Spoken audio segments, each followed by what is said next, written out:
After Di Yuan's death, the 11 emperors of the land of origin were still trying to determine the identity of the mysterious black-robed figure who had single-handedly suppressed 8 emperors using the primordial space 8 phases array. At first, they believed the black-robed figure was Di Fu of Luohe.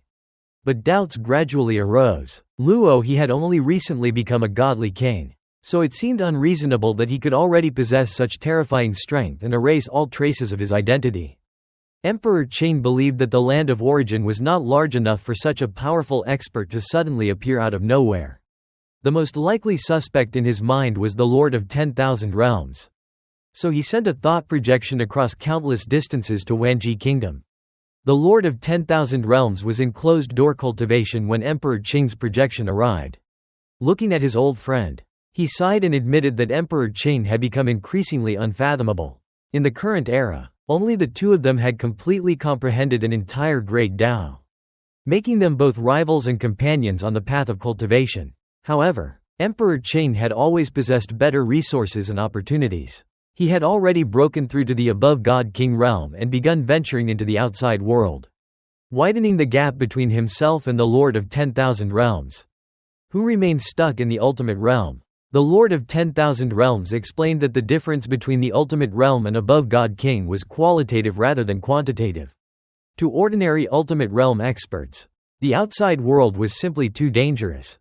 Emperor Qing explained that beings born in the source world enjoyed a tremendous advantage, because they possessed clone techniques. Even if one avatar died in the outside world, the avatar remaining inside the source world could recover and create a new body. This made death relatively rare for source world cultivators. The Lord of 10,000 Realms then mentioned rumors that the outside world faced a terrifying crisis capable of affecting even avatars left behind in the source world. Emperor Qing confirmed this. If cultivators encountered high-level primordial life forms, their life levels and realms were so superior that even the supreme rules of the source world could not fully protect against them. Although many attacks could be blocked, soul pollution was unavoidable. Once contaminated, the soul pollution would spread to all avatars simultaneously. If the contamination was severe enough, every avatar would perish completely, resulting in true death. The Lord of 10,000 Realms was shocked by this revelation. Emperor Qing reassured him that such encounters were extremely rare. Great existences such as Yuan protected weaker cultivators and ensured that they mostly faced only low-level primordial life forms. Only exceptionally bad luck would lead someone to encounter a low-level primordial life that had evolved into a high-level one. Emperor Qing further explained that most creatures born outside the source world did not possess avatars at all. The ability to create clones was a unique privilege of source world beings and one of their greatest advantages. After discussing the outside world, Emperor Qing finally asked about the black-robed figure. The Lord of 10,000 Realms admitted that he had observed the battle from a distance but had been unable to identify the mysterious expert because the endless blood river and primordial space 8 phases array had obscured everything. He jokingly asked if Emperor Qing had suspected him. Emperor Qing smiled and admitted that, on the surface, the Lord of 10,000 Realms had indeed been the most likely candidate. However, after knowing him for so many years, Emperor Qing felt certain that such actions did not fit his personality. The Lord of 10,000 Realms agreed that the incident was extraordinary. Suppressing the combined power of 8 emperors was an almost unimaginable feat. He then analyzed who in the land of origin could possibly perform such a miracle. The first possibility was the Lord of the Shadow Sky Realm. He cultivated both the Great Tao of Matter and the Great Tao of Infinity. If he reached the ultimate realm and pioneered a completely new Great Tao, the infinite space would reward him with an exceptionally powerful treasure tailored to his path. With such a treasure, he might possess this level of strength. The second possibility was the Fire Ancestor. Because he was highly favored by Yuan, he could potentially possess hidden opportunities and strength beyond ordinary understanding. The final possibility was Luohe. Although he had only recently entered the godly king realm, he had already displayed miracles one after another. As a first-realm godly king, he was already considered the strongest in history. After entering the second realm, he had even become capable of contending against Dark Sky Venerable of the Destruction Army. The Lord of 10,000 Realms believed that among all cultivators in the land of origin, only these 3 had enough talent to achieve the impossible. Emperor Qing was in no hurry to uncover the truth. In his view, Someone with such immense strength could not remain hidden forever and would eventually reveal more clues. Meanwhile, the political landscape of the land of origin was becoming increasingly chaotic. The territories previously controlled by Di Yuan and the Iron Demon Lord had become ownerless. The Iron Demon Lord had once dominated 3 second-rate countries and 13 third-rate countries, controlling more than 359 primal chaos prefectures. His authority had been supported by Di Yuan, and after both disappeared, numerous forces immediately turned their attention to these lands. Many factions coveted the enormous resources of the region. These territories continuously produced precious natural treasures, collected residence fees from countless cultivators, and even contained demonic forces that fed upon living beings. Forces backed by the 2 ancient countries, the 3 alien clans, and perhaps even the mysterious black-robed figure all became potential competitors. At first, everyone exercised restraint, but as time passed, conflicts and wars gradually erupted. At the same time, in Huyang City, Luo Feng was inside the Star Tower examining the treasures he had obtained from killing Di Yuan. The spoils consisted of 5 Beyond God King level secret treasures: a red cloak, a set of armor, a black bead, a pair of gloves, and a pair of combat boots. After careful study, Luo Feng discovered that all 5 treasures were centered around the origin Tao of the world and had been specifically designed to complement Di Yuan's cultivation system. The black bead interested him somewhat. Inside it existed an evolving abyss that combined the Tao of the world, the Tao of life, and the Tao of destruction. Although it was not useful in battle, it could assist his cultivation. The gloves also contained certain mysteries of the destruction path that might prove beneficial. As for the other 3 treasures, they were almost entirely useless to him. Luo Feng felt somewhat helpless. When exchanging treasures in the infinite space treasury, one could freely select treasures perfectly suited to oneself. However, spoils of war were entirely different. Di Yuan's treasures were naturally tailored to Di Yuan's path rather than Luo Feng's.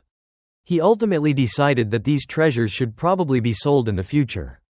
At this moment, Morosa suddenly contacted him and reported that major conflicts had erupted across the former territory of the Iron Demon Lord. Morosa proposed that they intervene and seize the territory themselves. Luo Feng summoned a map of the entire land of origin and carefully examined it. The Iron Demon Lord's lands were vast, but Luo Feng's attention soon extended even further. He looked at the territories controlled by the Black Vulture ancestor and the remnants of the Skyhu God King's domain as well. After a brief period of thought, Luo Feng casually drew a line across the map. This single stroke enclosed the territories of the Iron Demon Lord, the Black Vulture ancestor, and several surrounding countries, creating an enormous, long, strip-shaped domain. Luo Feng pointed out that this entire region had been plagued by wars and hidden demons for a very long time. Then he calmly made his decision: "We'll take it over." Morosa was stunned. The Black Vulture ancestor was still alive and nominally controlled 287 primal chaos prefectures. More importantly, the true power behind him was the Thunder Mountain monarchs. Luo Feng had already seriously offended the Flame-Wind ancient country, and now he was preparing to seize a massive territory connected to another great power. Morosa nervously asked whether this was too risky. Luo Feng merely glanced at him and said, "Does the Black Vulture ancestor dare object? Do the monarchs behind him dare object?" Hearing this, Morosa trembled and immediately realized that he had underestimated his master's current strength and status. Without another word, he accepted Luo Feng's decision. With a single stroke of his hand, Luo Feng had claimed a territory containing an astonishing 729 primal chaos prefectures. The region was larger than powerful countries such as Tianmu Kingdom, Wanji Kingdom, and the East Extreme Domain, and its size was already approaching that of the 2 supreme ancient countries themselves. Luo Feng decided that it was time to step onto the stage of the land of origin openly. By taking control of the 729 primal chaos prefectures, he would gain a public identity and establish a power capable of dealing equally with the 2 ancient countries and the 3 alien clans. Although he had personally killed Di Yuan, he still believed that the Flame-Wind ancient country would act rationally and continue trading with him. If they chose to seek revenge instead, he would not hesitate to strike them once more and make them understand his strength. To conquer the territories, Luo Feng assigned the task to Morosa. As a pinnacle sector beast, Morosa possessed countless terrifying abilities and was perfectly suited for such a mission. However, Luo Feng repeatedly reminded him that the goal was to rule the territories, not to bring destruction or massacre innocent creatures. Morosa understood his master's intentions. Since Luo Feng despised evil, Morosa decided to target only those godly kings who had committed numerous sins. For a long time, Morosa had been suppressing his true nature as a sector beast. Now, with Luo Feng's permission, he finally felt liberated. Floating in the night sky, he released his senses across the 729 primal chaos prefectures and instantly located every godly king within the region. His perception and methods far surpassed ordinary cultivators. The first target was the Wind Wolf Country Master, a godly king who cultivated the primordial bloodline and often consumed countless living creatures as blood food. Despite his status as a guest elder of the Thunder Ancient Country and his friendship with powerful figures from Wanji Kingdom, he had no chance to resist. Morosa trapped him in a dark realm, instantly dissolved both his body and soul, and devoured him completely. After tasting his first prey, Morosa began hunting continuously. One sinful godly king after another disappeared. Even the notorious Black Vulture ancestor became a victim. Black Vulture ancestors' avatars possessed poisonous primordial bloodline power capable of harming even ultimate realm life forms. But Morosa swallowed him directly without any concern. The destruction of one avatar triggered a terrifying curse that annihilated all of Black Vulture ancestors' other avatars except the one hidden inside Mount Lighting. Black Vulture ancestor was horrified and could only hide in fear. In total, Morosa killed 8 godly kings and almost completely destroyed Black Vulture ancestor. Among the dead were 2 second realm godly kings and 6 first realm godly kings. Since there were only a few hundred godly kings in the entire land of origin, the deaths of so many experts in such a short period caused enormous panic. Every godly king became fearful, wondering whether they would become the next target. Having eliminated the evil rulers, Morosa moved to the next phase of the plan. He created 23 avatars and simultaneously visited the remaining godly kings living within the 729 territories. One of the first was the Yunlin godly king. When Morosa appeared before her, his aura alone made her feel insignificant and helpless. She immediately realized that this old man was an existence far beyond anything she had ever encountered. Morosa informed her that his master intended to rule the 729 primal chaos prefectures and establish a new power. Because her sins were minor, she was given 2 choices: submit or leave. When she asked who his master was, Morosa revealed that the mysterious master had recently killed Di Yuan. Hearing this, Yunlin godly king immediately knelt and pledged her loyalty. Understanding that she had encountered one of the most terrifying beings in the land of origin. The same events occurred across the entire territory. Some godly kings chose to flee, unwilling to involve themselves in this dangerous situation. Others saw enormous opportunities and willingly joined Luo Feng's side. None of them dared to resist because Morosa's aura, fused with the path of destruction, was so terrifying that even second-realm godly kings lost all thoughts of fighting back. Soon, news spread throughout the land of origin. The mysterious black-robed expert intended to seize all 729 primal chaos prefectures, and his servant appeared to be an ultimate realm existence. The entire world was shocked. Such a vast territory lay close to both the Thunder Ancient Country and the Flame Wind Ancient Country, and controlling it was equivalent to challenging the authority of the 2 greatest powers. Everyone waited to see how the 2 ancient countries would react. Surprisingly, neither side took any action. Their silence caused even greater fear because it implied that they were unwilling to provoke the mysterious black-robed expert.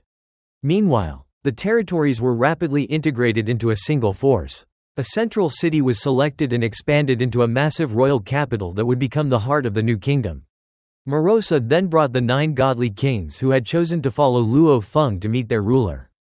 Inside the palace, the 9 godly kings saw Luo Feng standing there in silver robes and wearing a golden mask.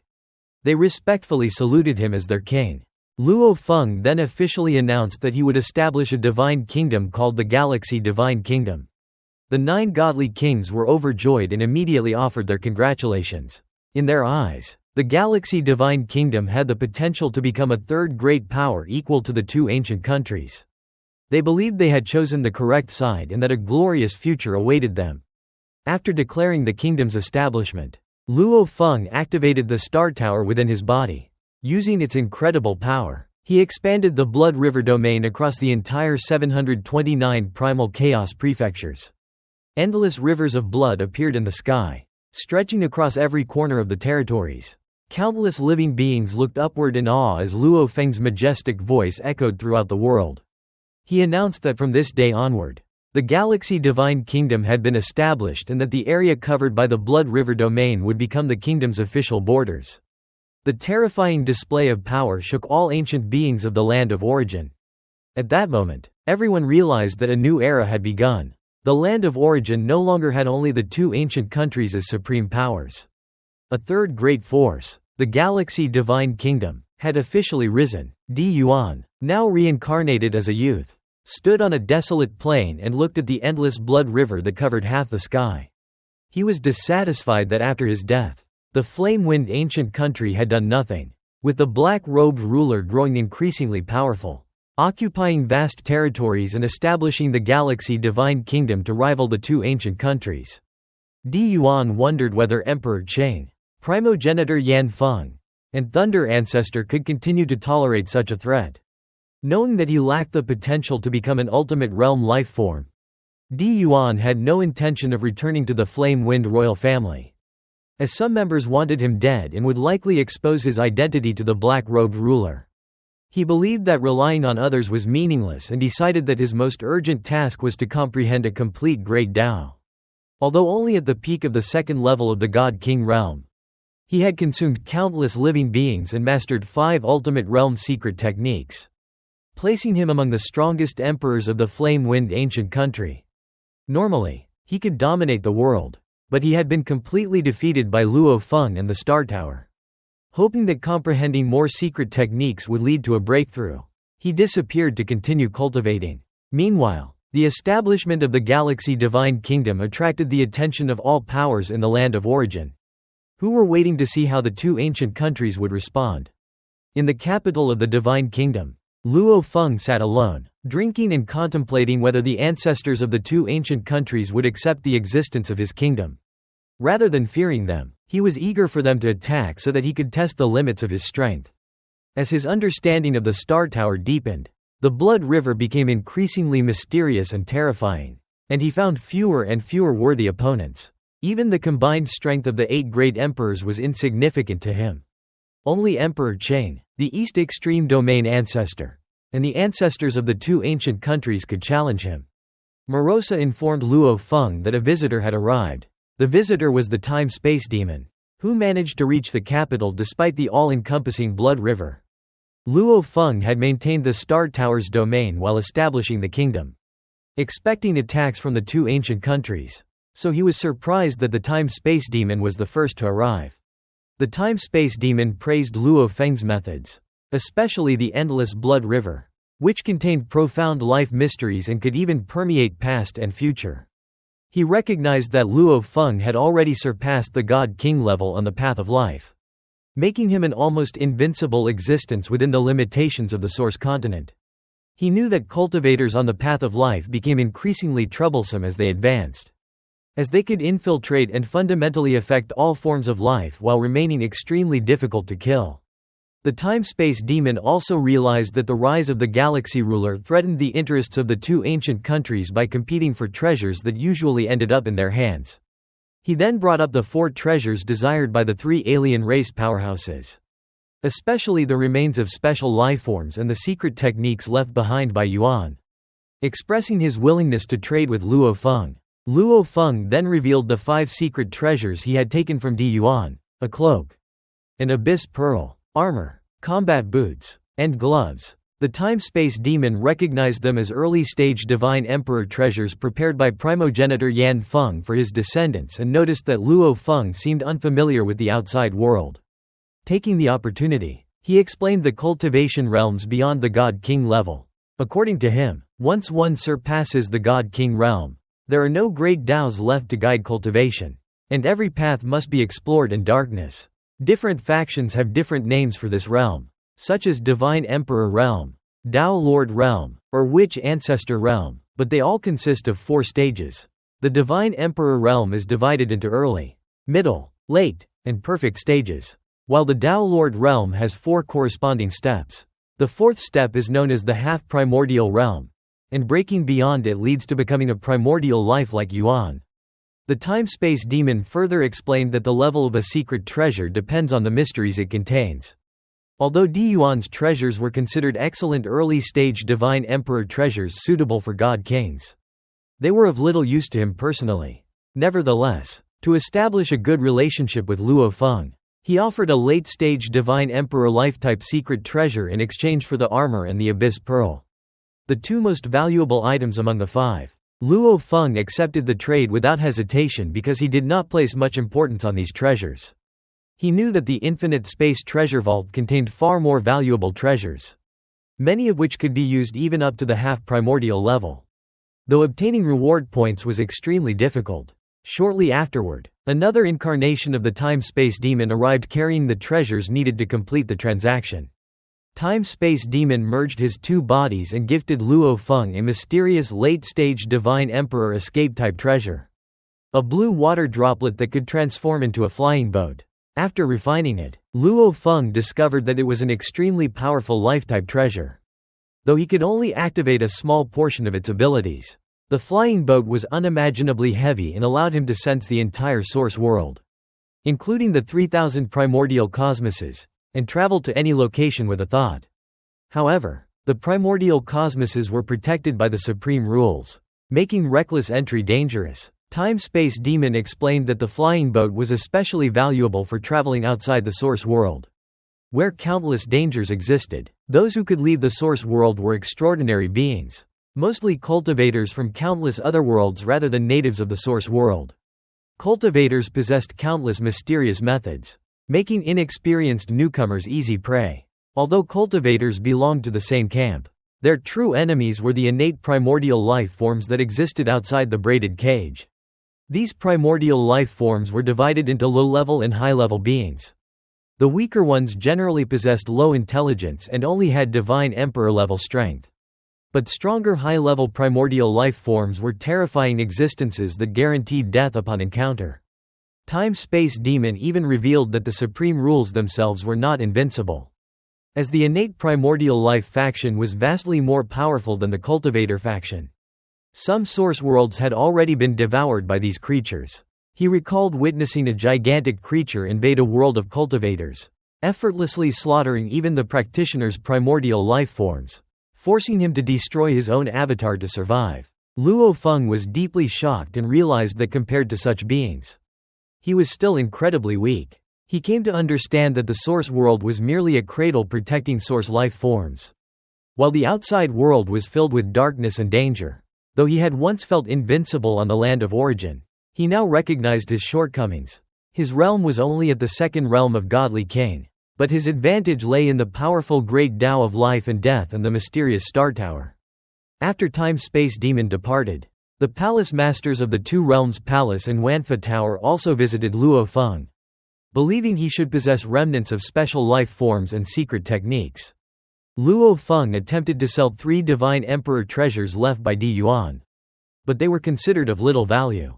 The 2 palace masters also shared information about the outside world, further increasing Luo Feng's sense of urgency. Meanwhile, the newly established Galaxy Divine Country attracted numerous experts seeking refuge. Emperor Gui Shu, formerly Li He God King, pledged allegiance to Luo Feng. In his previous life, his entire family and clan had been slaughtered by Di Yan, Di Shi, and Di Wu of the Flame-Wind Ancient Country.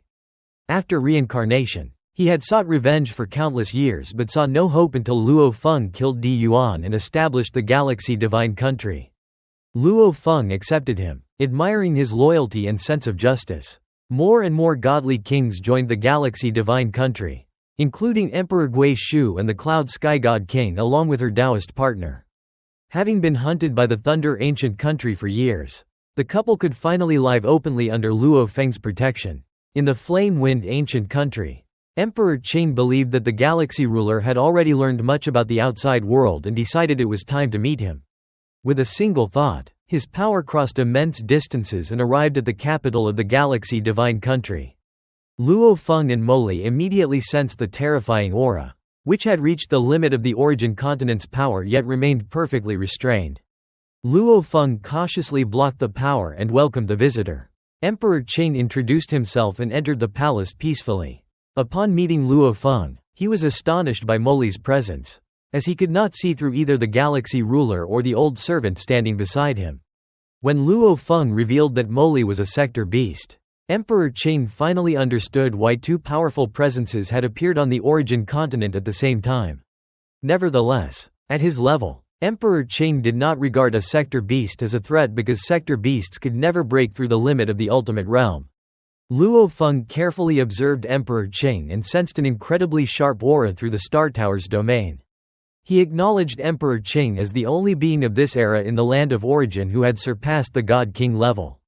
In Luo Feng's eyes, Emperor Chen possessed the greatest talent among his contemporaries, followed by the Lord of 10,000 Realms and other outstanding emperors. Emperor Chen showed no interest in the sector beast and focused entirely on Luo Feng. He explained that only ultimate realm life forms could leave the source world, and in the outside world. Ultimate realm experts were merely the starting point among countless elites from different source worlds. Therefore, a sector beast was insignificant to him. Emperor Chen was delighted that another extraordinary cultivator had appeared in this era. He believed that people from the same land of origin were the most trustworthy companions because they would coexist for endless ages and always retain avatars within the land of origin. He even suggested calling Luo Feng Galaxy Brother. He also made it clear that Emperor Yuan's death was deserved. In his opinion, Emperor Yuan's greed and repeated massacres of countless creatures made him a troublemaker who should have been killed long ago. But the rules established by the ancestor prevented him from acting. Emperor Chen then invited Luo Feng to leave the land of origin and explore the outside world together. He explained that he possessed primordial space coordinates and could guide Luo Feng directly to the world where he had already established foundations over many years. Luo Feng was tempted by the offer, but he still needed to complete a secret technique and, more importantly, become an ultimate realm life form before he could leave the source world. Luo Feng estimated that his cultivation would require only about 1,000 epochs. He intended to use the 3 ultimate realm primordial bloodline materials he had obtained to elevate his world life form to a higher level. He believed that after completing this process, his physical body alone might rival an above God King, and only then would he venture into the outside world. Seeing that Luo Feng's wait would not be long, Emperor Chen agreed to postpone their journey. From their conversation, Luo Feng concluded that Emperor Chen would make a suitable companion, especially because both of them originated from the same source world and had very little reason to betray each other. To demonstrate Luo Feng's strength to all the powers of the land of origin, Emperor Chen proposed a sparring match in the universe ocean. Away from innocent bystanders, Luo Feng accepted eagerly. After arriving in the universe ocean, Luo Feng transformed into an endless blood river that expanded infinitely and formed a vast domain. Emperor Chen remained standing calmly as terrifying sword lights radiated from him. 19 incredibly sharp sword lights tore through the blood river and even sliced open the universe ocean, creating enormous void fissures and long cracks in the source world's membrane. The terrifying power of this attack alarmed every godly king in the land of origin.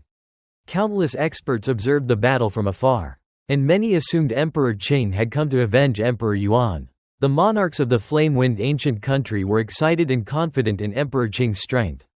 While sitting mountain guest watched nervously but still had faith in his disciple Luo Feng. Emperor Chen explained that powerful individuals must display their strength openly so that others would fear provoking them. He then revealed his 3,000 kill array, a supreme sword array derived from the mysteries of an ancient witch array. Although restricted by the supreme rules of the land of origin, its profound mysteries could still be fully unleashed. The sword array transformed into black and white sword lights that sought to annihilate the entire blood river. However, Luo Feng's blood river possessed the power of the Tao of life. Its immense vitality allowed strands of blood to infiltrate and corrode the sword lights themselves. Realizing this, Emperor Chen immediately understood that Luo Feng's blood river contained an extraordinarily powerful life force capable of destroying even his terrifying sword energy. Emperor Chen stood calmly within the battlefield, gathering endless sword light into his body until he seemed to become a divine sword himself. Even Luo Feng's vast endless blood river could not erode him in the slightest. He then activated the 3000 kill array, heavenly pillar realm. Instantly, 36 gigantic pillars of sword light rose from the blood river. Each one infinitely tall and majestic, supporting an entire world and trapping the entire river inside. Luo Feng was amazed by the formation. Emperor Chen explained that these 36 heavenly pillars were derived from his comprehension of the heavenly pillar realm and represented only a small portion of its true profundity. However, Luo Feng smiled and said that his blood river was not so simple. He immediately merged his spiritual will with the endless blood river. At that moment, the river became like an enormous serpent. It suddenly swung its tail and struck one of the heavenly pillars. The impact caused the pillar to shake violently and become covered in cracks. Emperor Chen was secretly shocked because the attack was not merely a burst of brute force. Hidden within the strike were countless layers of profound mysteries: cutting force, penetrating force, crushing force, and many other forms of power that erupted continuously. The blood river seemed capable of endlessly unleashing maximum power in different ways. The vast blood river then continued to roll and lash around like a giant python. One after another, the sword light pillars collapsed and could no longer maintain the world they supported. Far away, numerous godly kings, emperors, and monarchs watched the battle in horror. The infinitely tall sword pillars and the vast blood river were powers they could never resist. They all realized that this was strength beyond the ordinary god-king level. Even the sector beast of Tianmu Kingdom sighed in frustration.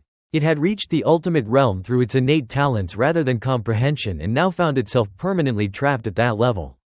Compared with Emperor Chen and Luo Feng, it felt insignificant. The Lord of 10,000 Realms also watched the battle carefully. He understood that both men had advanced their complete great Tao by incorporating additional mysteries into it, allowing their Tao to reach a level above God King. However, he also knew how difficult this path was. A complete Tao was already perfect, and attempting to add more mysteries usually weakened it instead of making it stronger. Although he had managed to improve his own Tao slightly, he had never achieved such a qualitative transformation. For the first time, he considered leaving the land of origin to seek opportunities in other worlds. At this point, Emperor Chen admitted that Luo Feng's blood river was indeed extraordinary. Therefore, he decided to reveal the strongest form of the 3000 kill array, 3000 worlds. Billions of sword lights instantly appeared and formed an enormous world. Mountains, skies, rivers, and endless lands emerged. Most shocking of all, life itself began to be born within this world. Luo Feng was stunned because the formation had actually evolved living beings. Emperor Chen explained that the 3000 worlds could evolve all things in existence. Although it was still far inferior to the supreme rules, it represented a glimpse of that level. Inside this world, the endless blood river occupied nearly half of the entire realm, but invisible laws suppressed it from every direction. The entire world's power pressed down upon the blood river, greatly restricting its movements. Sword lights continuously emerged from the world and destroyed portions of the blood river. However, the river possessed endless vitality. Every time one part was destroyed, another immediately regenerated. Luo Feng realized that the blood river, even when empowered by the secret patterns of the Star Tower, was being completely suppressed. Emperor Chen admitted that Luo Feng's realm had already reached the early divine emperor stage. Within the limits imposed by the land of origin, he could gain a slight advantage and suppress Luo Feng, but he still could not inflict real damage upon him because of the blood river's terrifying vitality. Luo Feng laughed and decided to use his full strength. He told Emperor Chen to bring out his secret treasure as well and then shouted. At that moment, a dark and ancient 9-story tower slowly rose from the endless blood river. The instant the tower appeared, the 3000 worlds trembled violently. Cracks spread across the earth, mountains, and sky, and the entire world began collapsing. Previously, Luo Feng had only used the secret patterns of the Star Tower to transform his body into the blood river. Now, he was truly using the Star Tower itself in battle. Emperor Qing's expression immediately changed. He could sense that this treasure was extraordinary. As the tower continued to grow larger and larger, its mere existence eroded and destroyed the 3000 worlds. The 3000 kill array could no longer function. Looking up at the gigantic tower, Emperor Chen felt genuine fear. He instantly understood that this treasure had to be forged by a primordial life form. The rule-based power contained within it was completely different from treasures forged by ordinary divine emperors. At the same time, every major power throughout the land of origin witnessed the appearance of the Star Tower. The three alien clans immediately became greedy. They suspected that the treasure might have been refined by Senior Yuan himself. However, they also knew that within the land of origin, no one could possibly seize it. The other experts of the land of origin were equally shocked. They finally realized that when Luo Feng had killed Di Yuan, he had not even used his full strength. With this tower in his possession, his power was even more terrifying than they had imagined. Seeing the overwhelming might of the Star Tower, Emperor Chen immediately asked Luo Feng to put the treasure away. The Star Tower then merged back into the Blood River and disappeared. The Blood River itself condensed and transformed back into Luo Feng's human form. Luo Feng had intentionally revealed the Star Tower only after confirming that Emperor Qing's attacks could not threaten him. There were simply too few people in the land of origin worthy of forcing him to use the tower. Emperor Chen praised Luo Feng's talent and said that it was only natural for someone like him to possess a powerful treasure left behind by Senior Yuan. He himself had once received a treasure from Senior Yuan, though he had taken it outside the land of origin. He then warned Luo Feng to be extremely cautious if he ever brought the Star Tower into the outside world because such a treasure would immediately attract the attention and greed of powerful alien experts. Emperor Chen further explained that the infinite space contained many treasures forged by primordial life forms. Some were even personally crafted by Senior Yuan. Ordinary treasures were worth around 20 to 30,000 reward points, while the most precious treasures cost more than 100,000 reward points.